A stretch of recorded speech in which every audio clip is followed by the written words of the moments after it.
Sua missão é se encontrar na mensagem. Pode até demorar um pouquinho, alguns minutos, mas eu creio que você vai se encontrar. Lucas, capítulo 1, quarto episódio. No terceiro episódio, nós falamos sobre a promessa que Deus havia feito para Maria e para Isabel. Toda essa história está contida no capítulo 1. Maria, quando ela soube da promessa, ela respondeu assim ao anjo do Senhor: Sou serva do Senhor, que aconteça comigo conforme a tua palavra. E Jesus nasceu, e João Batista também nasceu, e ambos viveram aquilo que estava predestinado, sendo os dois frutos de um milagre, frutos de uma promessa. Mas e Maria? Qual o atributo de Maria para ser escolhida? Maria, ela se apresentou para nós. Ela, quando responde assim para o anjo, ela diz: eu sou serva do Senhor. Ou seja, o Senhor governava a vida de Maria. Maria não mostrou em qualquer momento com o anjo, e isso também é mostrado para nós, que embora ela pudesse, pois ela também tinha o livre-arbítrio, o desejo de fazer uso dele, mas ela preferiu, ela escolheu ser instrumento na mão de Deus. E assim, a gente também precisa se questionar. Até onde é válido o nosso livre-arbítrio? Nós usamos dele para ir contra Deus? Seria esse o propósito da nossa possibilidade de escolha? Ou o propósito do livre-arbítrio seria para a gente escolher não sermos manipulados nem para o mal e nem pelo mal?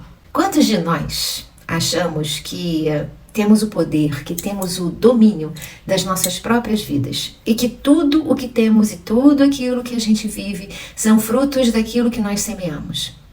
Será que as sementes que a gente planta conforme a vida, será que elas realmente foram escolhas nossas? Será que em determinados momentos da nossa vida, quando a gente colhe bons frutos, não foi porque aquela sementinha que a gente plantou, de alguma forma, ela foi geneticamente alterada por Deus, para que no fim, que quando aquela semente frutificasse, aquele fruto cooperasse para o nosso bem? Ou será que a gente ainda deve pensar que foi única e exclusivamente pela nossa capacidade? Sem Deus, nós somos totalmente incapazes de frutificar. Mesmo assim, às vezes quando a gente planta alguma coisa errada, Deus vem e faz com que dali nasça bons frutos. Mas mesmo assim, a gente, se não tiver com Deus, a gente pega esses bons frutos pela nossa cegueira espiritual, achando que tudo é pela nossa capacidade e fazemos mau uso. Tudo é a partir de Deus. Vou dar um exemplo assim, meio tosco. Eu sou uma pessoa que gosto muito de viajar de carro. E quanto mais longa a viagem de carro, mais eu fico feliz. Viajamos e voltamos e a viagem foi um espetáculo, deu tudo certo. E a gente acha que, na verdade, tudo deu certo porque nós fomos precavidos, porque fizemos tudo aquilo que precisava, porque planejamos com antecedência. E não sabemos e não nos damos conta de quantos livramentos nessas estradas Deus nos proporcionou. Por isso eu sempre digo: Deus, guarda a minha saída e a minha chegada. Olha, se a gente não permitir que Deus governe as nossas vidas, a gente precisa ter uma certeza. Mais cedo ou mais tarde, as coisas vão ruir. Com Deus é impossível a gente mensurar aonde que a gente pode chegar e que pessoas que podemos ser. Até aquele dia, até aquele momento que o anjo chega para ela, em nenhum momento Maria podia imaginar que ela seria mãe do Filho de Deus. Deus é assim, é um Deus de repente. E de repente tudo muda. E de repente se faz um outro cenário. Ela não imaginava que uma coisa dessa estava guardada para ela. E se dependesse de Maria, isso jamais teria acontecido. Uma promessa para uma mulher. E essa promessa dessa mulher era a promessa para todos nós. A promessa de Maria é também a nossa salvação, a nossa esperança, a nossa alegria. É Ele que é o nome sobre todo nome, Jesus. A sua promessa, ela também pode ser a promessa para muitas pessoas. A sua vida, ela também pode ser um instrumento para vidas de muitas outras pessoas. Você pode ser a salvação na vida de alguém e está se negando a isso por optar, viver, a sua exclusividade, os seus desejos, os seus orgulhos, a sua vaidade, a sua prepotência, a sua soberba, enfim, e tantos outros sentimentos que tomam conta da nossa alma. Quando a gente só devia dizer o seguinte: Pai, governa a minha vida. A sua vida, ela tem muito valor. Antes de Jesus, ele ser a minha salvação e a sua salvação, antes de tudo, primeiro, ele foi uma promessa.